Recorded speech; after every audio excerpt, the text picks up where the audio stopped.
Up Nigeria. Congratulations to Nigeria. If I tell you that Nigeria is one of the best countries in the whole world, Shoma Bamibo, Nigeria is the most respected country in the whole world. Why dey anybody deceive it? Wọ́n tú àlè wa, wàláì, máa okay. O doubt me àbí? Òun ní sísí gbogbo nǹkan táwọn idiot òbí tí kìíní kan tó ń sọ yẹn. Àwọn olóṣèlú jẹgúdújẹrá olè, òun ní sísí tó ń sọ. Farabalẹ̀ wá gbọ́ update tó clean. Tó o bá gbóyìnbó dáadáa pé n tó lè bẹ́ẹ̀ sọ kó wá jókòó tiẹ̀ Ọlọ́run àdúró tiwa. Tó bá ti ń gbọ́ tó kó share jẹ́ kó go viral. Nàìjíríà ni o ní the whole world kò sí ìlú tó bá. Má yẹ kí anybody deceive ẹ nítorí àwọn olè tí wọ́n fẹ́ tàlú yẹn àwọn ni wọ́n ń dọ́gbọ́n pòpọ̀ ọ̀bànújẹ́ sí ẹ lọ́kàn tó rò pé Nàìjíríà ò dáa. Countries effective later this week. The new countries include Kyrgyzstan, Myanmar, and 4 African nations. One of those is the continent's largest economy and its most populous country, Nigeria. Officials justify the ban on the basis of national security concerns.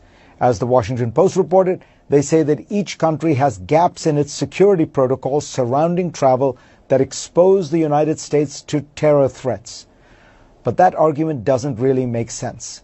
As the Cato Institute found, no one born in Nigeria, Myanmar, Tanzania, or Eritrea, 4 of the countries, have been responsible for a single terror-related death on American soil between 1975 and 2017, and if the administration were really worried about lax security, it would ban all visas from these countries.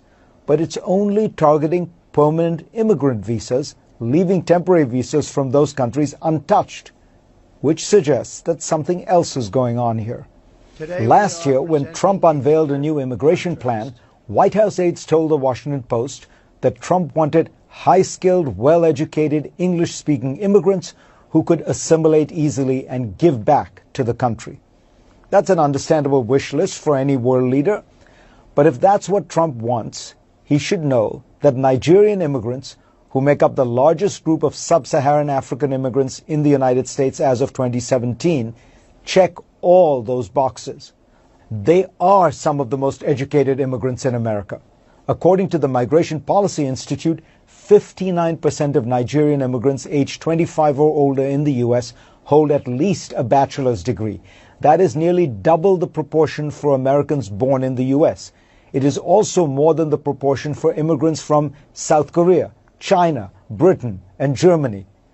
And Nigerian immigrants tend to work high-skilled jobs. 54% of them are in largely white-collar positions in management, business, science, and the arts, compared to just 39% of people born in the U.S.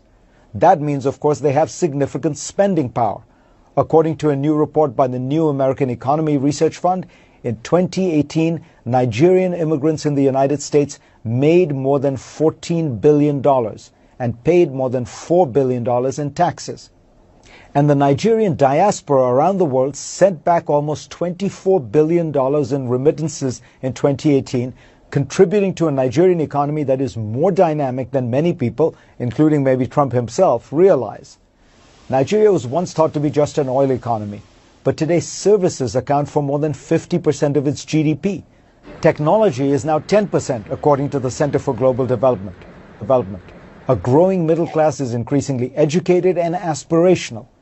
Nigeria is America's second largest African trading partner, and the U.S. wants to double existing trade and investment in Africa. As the former ambassador to Nigeria, John Campbell, notes, that goal, taken alongside the ban, amounts to, quote, policy incoherence, unquote. In terms of politics, however, it has an obvious dark logic. Trump has often made it plain he doesn't like immigrants from poor countries filled with brown and black people. As the New York Times reported in 2017, he complained to aides that Nigerian migrants would never go back to their huts. The next year, the Washington Post first reported that in a meeting with lawmakers, he said he wanted more immigrants from Norway and fewer from Haiti and African nations, or as he famously dubbed them, shithole countries. Throughout the 2016 campaign, Trump described Mexicans as criminals and Muslims as terrorists. The Nigeria travel ban reminds us, I suppose, that Donald John Trump is back on the campaign trail. proud to be a Nigerian. Má jẹ́ káwọn ọmọ yan mìírín, má jẹ́ kí wọ́n tiẹ̀ kó hate ìlú ẹ̀. Ní the whole world, kò sí ìlú tó wà òkè, kò sí ìlú tí ó ní future, àbí ìlú tọ́lọ́run dídì bless naturally, kò sí ìlú tó tó Nàìjíríà. Ìdí nìyẹn tó jẹ́ pé àtàwọn òyìnbó aláwọ̀ funfun, àtàwọn olè olójúkòkòrò ọmọ àlè akótilétà, àwọn méjèèjì ń sá eré ní gbogbo ọ̀nà láti lè ba ẹ̀mí ẹ̀ jẹ́, láti lè ba ọkàn ẹ̀ jẹ́, láti lè máa pollute mind ẹ̀, láti lè máa poison mind ẹ̀ pé Nàìjíríà ìlú tí ò dáa ni. Nàìjíríà ìlú tó dáa ni. Gbogbo èèyàn tó wà lágbàáyé kan wáta, bó ṣe lè hùn kí wọ́n le tó, wọ́n máa ń fẹ́ sọ pé àwọn fẹ́ dé ìlú yẹn. Ibi mélòó ló tí ì dé, èèyàn mélòó ló tí ì mọ̀. Nigeria is the best country in the whole world. Tí ó tó bá jẹ́ pé Ọlọ́run kẹ̀tẹ̀ lè gbìyànjú fún wa sí, kó bá wa tọ́ṣì ẹ̀mí president wa ta nísìn, President Bola Ahmed Tinubu, Ọlọ́run ṣe fi ṣe áńgẹ́lì fún wa, Ọlọ́run kọ̀tẹ̀ bá kó sí bàbá yẹn lọ́kàn, kí bàbá declare kó máa pa gbogbo ẹnikẹ́ni tó bá kówó olùjẹ. Òfin èèyàn kan péré tó kù nìyẹn tó lè jẹ́ kí Nàìjíríà wà òkè, kó dàbí Amẹ́ríkà, kó dàbí UK, kó dàbí Europe, kó dàbí Dubai, kó ju Dubai báwo. Tó bá ṣòfin corruption lásán pé anybody tó bá ti kówó olùjẹ kí wọ́n pa with sincerity ni, kí wọ́n ṣèwádìí gbogbo ohun tó bá yẹ kí wọ́n ṣe. Tó bá discover pé ó kówó òlú mì, owó tó yẹ kó fi ṣe project kan àbí yẹ kó fi ṣe nǹkan kan sínú ìlú, ó kó jẹ, wọ́n wá pa ìyẹn. Tó bá fi lè lo irú òfin báyẹn láàrin ọdún kan, Dubai máa dọ̀bálẹ̀ lẹ́gbẹ̀ẹ́ Lagos State ni. Gbogbo àwọn officials pápátá ní government officials kí wọ́n wà dedicated to bá ṣe máa develop Nigeria. Nǹkan táwọn òyìnbó yìí ń ṣe nìyẹn. Ẹni tó máa ti yàn sípò, eré báwo ló ṣe máa tún ìlú ẹ̀ ṣe, báwo ni ìlú ẹ̀ tún ṣe máa dín ńlá, báwo ló tún ṣe máa yàtọ̀ sí bó ṣe bá. Eré táwọn máa ń sá nìyẹn.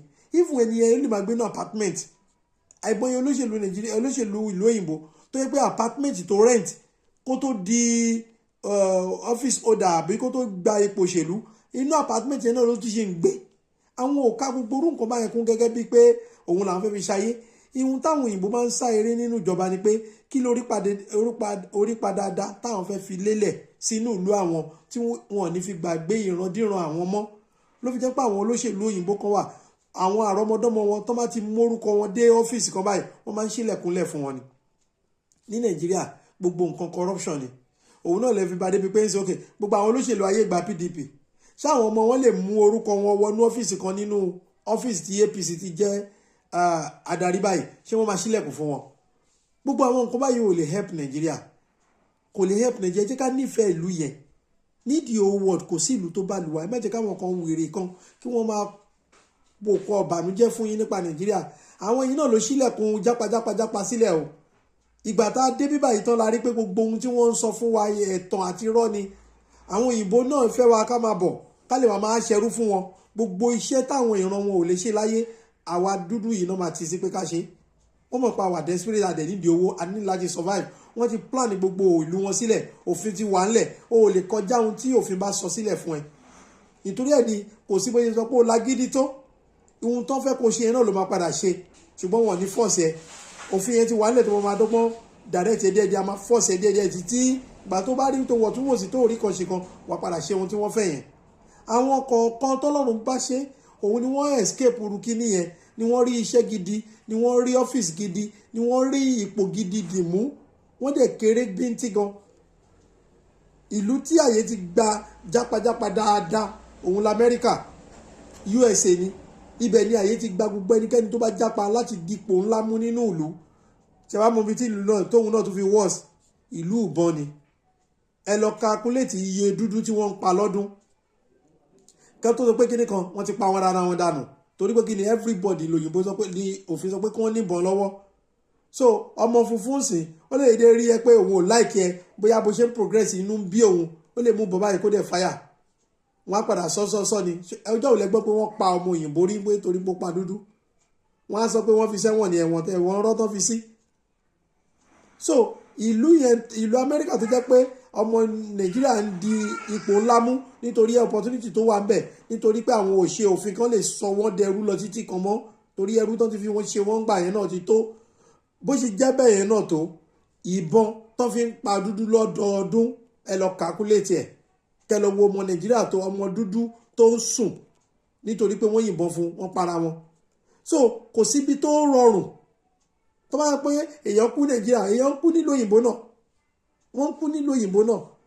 So ẹ má jẹ́ káwọn tẹ́ pé wọ́n fẹ́ ká wá ṣẹdú ká tún máa wá ṣe ẹrú ìgbàlódé, ẹ má jẹ́ kó máa pòpọ̀ ọ̀bànújẹ́ fún wa ká wá rí Nàìjíríà gẹ́gẹ́ bíi pé ìlú yẹn ò tẹ̀ dára rárá. Ẹ má jẹ́ parọ́ fún yín, kò sóyìnbó náà tí ò kí ń jẹ́ ìrànpọ̀ òun náà fẹ́ wá sí Nàìjíríà. Ihun tẹ́yìn ò rí àwa ń rí bíbá ìgbà táwa náà débi tán ojú wa là, ṣùgbọ́n a dúpẹ́ fọlọ́run àkọ́mplé o. Ìwọ tó bá tún ìfẹ́ wá náà máa bọ̀ o, àní kò má wá o. Ó ti wà nínú ẹ̀jẹ̀ wa, tá a bá ti learn from hard way, tí nǹkan bá ti ṣẹlẹ̀ sí wa kójú wa là kójú wa ká bára níbi pé wọ́n dẹ̀ sọ fún mi o, ọmọ Nàìjíríà kì í fẹ́ tètè learn lesson. Tó bá tún ìfẹ́ wá náà máa bọ̀, kó owó rọ̀gùrọ̀gùn fi ṣe visa máa bọ̀, no problem. Ìfẹ́ tó bá pè mí gan máa orientate ẹ, orientation ń lọ, àwọn yẹn dẹ̀ fún mi ní owó tó yẹ kí wọ́n san fún section. Ọlọ́run ò ní jẹ́ kí akótílétà o. Ìlú wa, ìlú Nàìjíríà ìlú wa ni. President Bola Ahmed Tinubu ni mò ń bẹ̀, òfin ẹyọ kan ṣo yẹn, ẹ̀yẹn gbé òfin pé kí wọ́n máa pa ẹni tó bá ti ṣe máṣubàṣu nínú òṣèlú, ẹni tó bá kówó òlu jẹ, ẹ̀yẹn kẹtẹ ìṣòfin yẹn jáde. Kẹ́ pé Chief Justice ẹ ṣe mítì pẹ̀lú ẹ̀, IG ẹ ṣe mítì pẹ̀lú orí ẹ̀, àwọn custom officer ẹ ṣe mítì, controller gbogbo wọn tẹ́ ẹ ṣe mítì pẹ̀lú gbogbo àwọn chief staff yẹn. Kẹ́ wá jẹ́ kó yé wọn pé èyí tẹ́ bá nínú ìbàjẹ́ kò sí ohun tó fẹ́ ṣe o ju pé ó ti lọ. Ẹ sọ bẹ́ẹ̀ fún life and direct nínú meeting tẹ́ bá wà pé ìwọ tó bá ìbàjẹ́ lọ́wọ́ ẹ sọ pé ó ti lọ. Irú ẹ 10, irú ẹ 1000 wà tó lè replace ipò ẹ. So ìwọ ni kò mọ̀ pé ṣe ohun tó yẹ kó tọ́, defend Nigeria gẹ́gẹ́ bí nǹkan tí ó gbélé lọ́wọ́. Ẹ share video ẹ jẹ́ kó go viral. Nigeria is one of the best country in the whole world. Don't let anybody deceive you. Good day and God bless you.